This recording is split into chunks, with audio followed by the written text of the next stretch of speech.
or maybe it's next Wednesday, I don't know. This veneer of sameness, which is not sameness at all, but which is white privilege. And that's innate in Jefferson, who is not my favorite person, by the way. Historians feel very personal about these things. His family runs a slave trade. No, he wasn't even involved in the slave trade. He was, but he did have slaves. He didn't. I think eventually he's freed all his own children.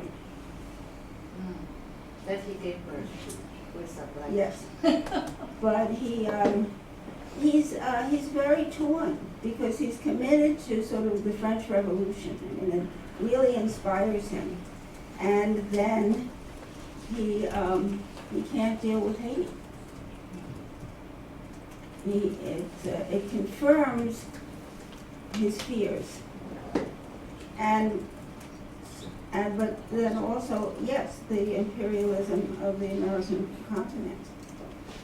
But your comment, Jefferson, when he made this remark, he didn't foresee that U.S. would rule the world. But all those Enlightenment movement scholars, when they propose this ideal, they actually coincide with the colonial expansion, right? So they didn't also see. So that is a historical implication.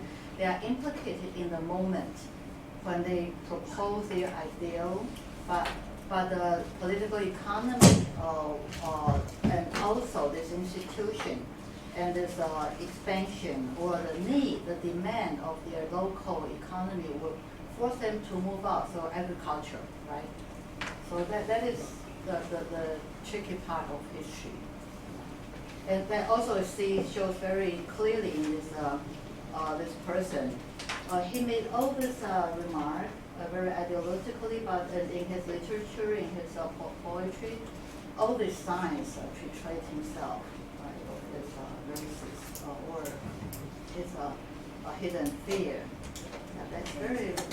It's a very tortured, Yeah, right. tortured response, and which I find. That's really what I'm interested in, is the torturous thought processes and the tortured emotions that are involved in sort of this liberal vision. But You want to continue? Yeah, No. please. Yeah. Something completely different. Yeah. You mentioned these young students you met on the occasion of I don't know, workshop or something, talking about citizenship, and you asked them what does it mean for you, and they said, oh yes, if I'm abroad, have a problem, I go to the American consulate, and it's okay with my American passport. And you seem to be a bit distressed about them. But I like them because they're very post-national. These people, they don't care about. Would you prefer the? I mean, I will try to think about that. People who think about, who are so proud to be Americans, that is of their American citizenship. I tried, whatever. And so, yes, it matters very much. And we will take our American citizenship very seriously. These young people, they say, well, okay, I have the passport, that's enough for me. I prefer them to the others. So what should they be politically involved in then?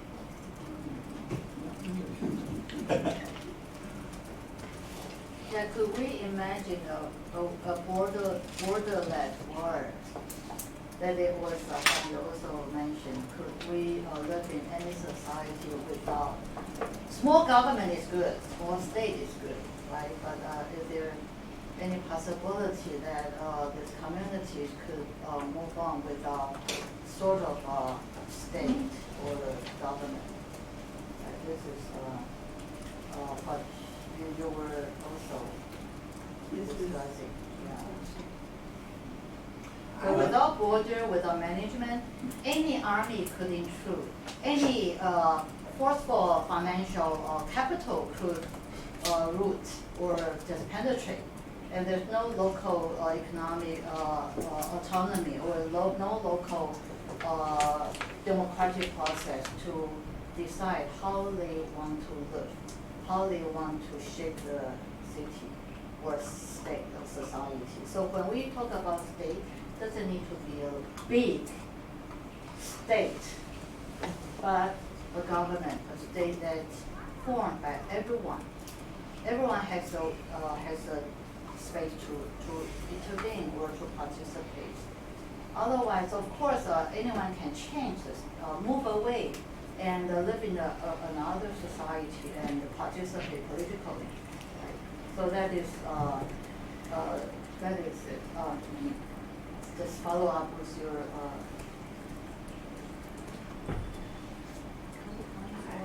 I have difficulty with the imagining of this world because I was actually, my own thinking was moving very much in that direction until about a year ago. My own thinking had been moving in this direction until about this past year, maybe even less.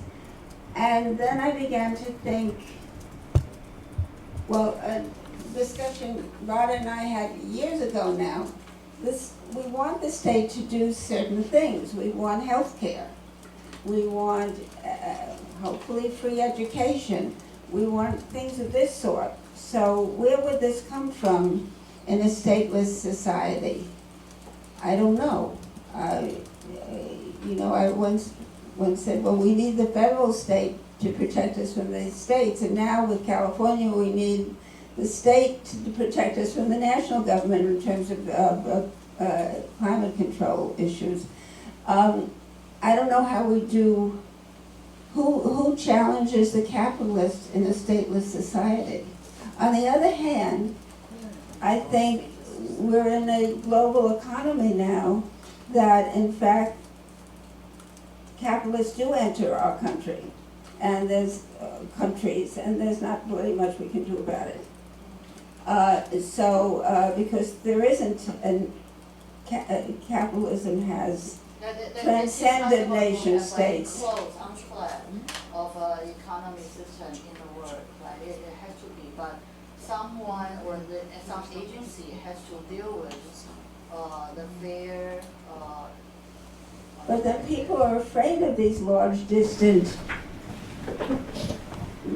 non-nations, right? I mean, look at all the stuff that led to Brexit, or the suspicion, say, in Eastern Europe of the EU, and I don't know how to go. I mean, I enjoy, historians enjoy saying this is terrible and we don't have to say what should come next. But for young people or for people who are really concerned about the very distorted society in their home country, we have to face this problem, right? Please join our discussion and debate, but you go first.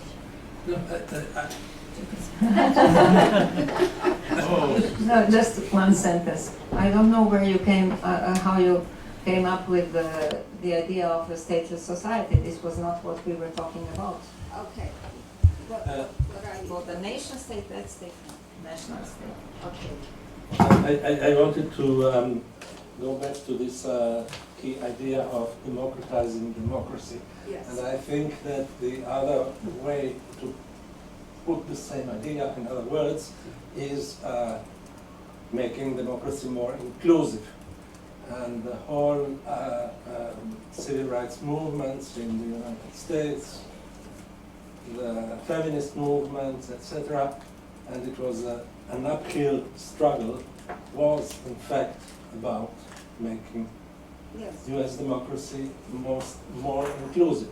It has been very, very difficult, but one honestly has to recognize that it has had some success, and that the current system, call it the way we want, neoliberal, unregulated capitalism, etc., has proven capable not easily, but with all these struggles, to include, to some amount of racial inclusion, to some extent, some amount of gender inclusion. It's still an uphill struggle, but it's being done. Religious inclusion also. It seems to me that the only inclusion to which the system has proven to be hermetically closed is social inclusion. Because social inclusion, because the system itself, and it's in its very nature, generates exclusion, generates unnecessary people. In Latin America, they have an expression, junk people, población chatarra in Spanish, which means literally junk people, unnecessary people. More and more wealth is being produced, more and more unnecessary people are being thrown into society, and society proves incapable of integrating them, including them, and they become migrants, they become stateless people, they become people without future, without, well, simply unnecessary. And this is the big, big contradiction. Now, the problem of the world without borders, which we seem to be calling together and being very much in favor, there's also a big contradiction there. And it is that internationalism today, the most obvious internationalism, the most obvious sort and class of people in favor of a world without borders are the owners of big financial capital. They are definitely for a united world. Sure. So how to make internationalism more inclusive, I think, is the issue. How to connect social movements, progressive movements, how to generate something that would be planetary, a global. There are signals, but the signals are very weak, and one of the sources of the hopes is that it becomes more and more obvious that the planet will not survive, that the environment can be looked after only at a global level. So the pressure is on governments to work more together, to cooperate more together in order to address these issues. And will be more and more other issues of this nature. But on the whole, I'm rather pessimistic. May I say one half sentence? Not internationalism, but our friend, the historian Jae-Hyun Lim from Korea, South Korea, he speaks about transnationalism. That's another concept. Because if you say internationalism, you mean nation state and a configuration as it is today. Can we go further? So what is transnationalism then? Oh, I don't have a ready-made definition, but there are people working on it. Jae-Hyun Lim works on it. He's not the only when one. we are talking about medical care, when we talk about education, when we talk about child protection right, and when we talk about gender or whatever equality, it has to be locally amended, locally challenged, locally modified, the law. So the local issues cannot really be erased or taken care of by just transnational. Of course, we want transnational networks to maybe support or to exchange of experience and insight, but local issues, because it is through historical processes, all these ideological. Think about Indonesian conditions, or we could have global non-governmental organization to intervene. but it has to be locally taken care of. I think we have to challenge the concept of the nation and of the national state. No, I'm thinking of community. How do we make medical care a public and not a private entrepreneur or market? How do we make education a public issue? And who takes the responsibility for that public issue? For example, we talk about is medical care for migrant workers. It's not fair at all. So all this, even those doctors in the hospital say that they were not really undergoing adequate health care and health treatment. So a year after their health care, they were told that they had cancer, or irretrievable. So why couldn't they also share? So who takes the responsibility? If no people pay the tax, who pays for it? We cannot expect those entrepreneurs, right, to pay for the medical care or the education for this stateless orphan or their medical care. So responsibility has to. We need to think of communities who live together, who share the space, who actually witness those problems, conundrum, or inequality, or unjust issues. And those are really vanguarded by the people of power elite, financial elite, and whatever it is. So those property are guarded within a very small number of people we know, right? Into everything, Vietnam and so on, in terms of their religious status, their whatever it is. But I should stop here. I want more students to intervene, but then we still can continue in our discussions. Pike, you want to say anything? Direct democracy is my research interest. So Direct democracy? direct democracy. Okay. Direct democracy, right? Radical democracy from bottom up. So from local participation, direct. Yeah. So, I mean, is this to some extent what we're seeing in Hong Kong now, is direct democracy? Or, I mean, I'm asking these very open-ended questions. And like where I was asking Rodowitz translation, I meant seriously, it wasn't a critical question. It was like, what is it? And what do you mean by it? And so, like the resistance movement in Britain and the US and I guess elsewhere of a couple of years ago, that was, you know, unstructured. It was very exciting. And I think it changed thinking. It didn't change structures directly, but it was the beginning of the resistance movement. So, I mean, it was effective in that sense. So, but where? He's from South Korea, but you can say more. Yeah.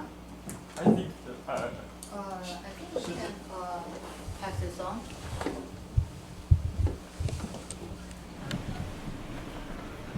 可以用中文吗？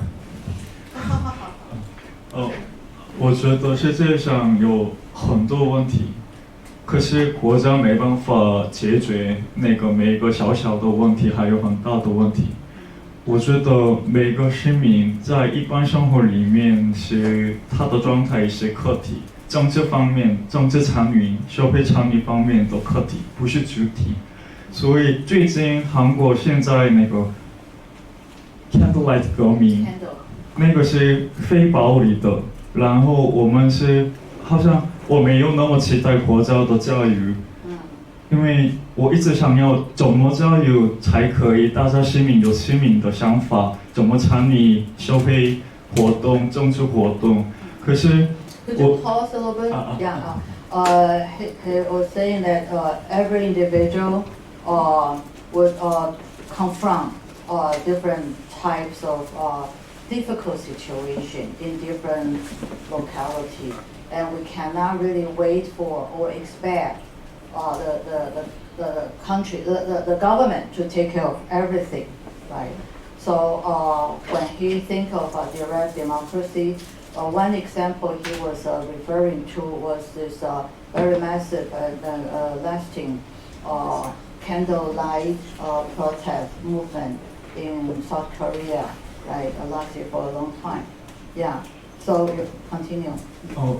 我看到那个的广场那边的那个市民抗议的时候，发现有个新的可能性，好像那个是有教育的功能。因为每次一直抗议这样的活动是没办法继续下去，所以我们的市民团体创造有一个办法，有一个文化方面的活动，所以大家都比较开心一点参与，从小孩子到那个老人都可以参与。非暴力的话都是可以参与的，所以大家都在那边互相交流，然后沟通、听演讲，然后文化方面的歌词，还有诗，还有演讲方面的，大家都可以拿到那个民族主义的影响。所以我们透过2016年到2017年的那个 Candlelight Movement 之后，大家都发自己的声音，还有参与社会的活动是比较发展了。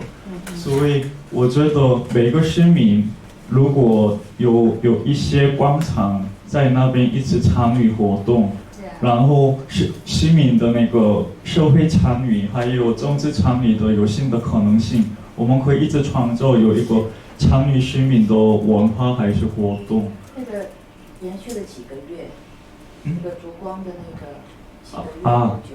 那个那个让2016到2017，然后今年也是一直有别的方面的活动。Okay, very good. So he was saying that this massive movement actually is a very peaceful movement. Lasted from 2016 to 2017, and actually after the government actually really were told or it changed the president, right? So now it's a very leftist president. But even this year, they still have that practice. The people gather together at the squad, and they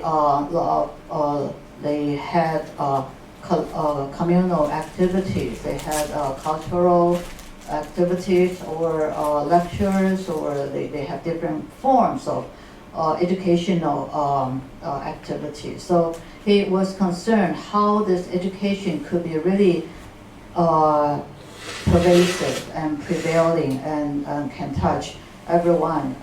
So if there is a space for people to participate, right, and then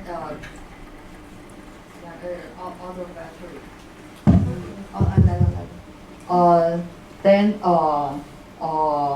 Yeah, the most important thing is that it doesn't really need to be a physical space, but physical space is also important. Then people can be there to participate politically and socially, or educationally, culturally, right? So so the squad or this open space can be taken as either a metaphor or a preliminary prerequisite condition. Yeah. 所以那个广场上面有那个好像国家霸凌、资本霸凌的牺牲者的家人在那边跟大家说，现在社会有这个的问题，所以有国家里面没办法发自己的声音的人在广场里面进来，然后可以发自己的声音。这个里面的那个unequal citizenship 的 person immigration or 那个我当然不知道那个怎么处理这件事情，一直想继续想，可是没办法达到答案。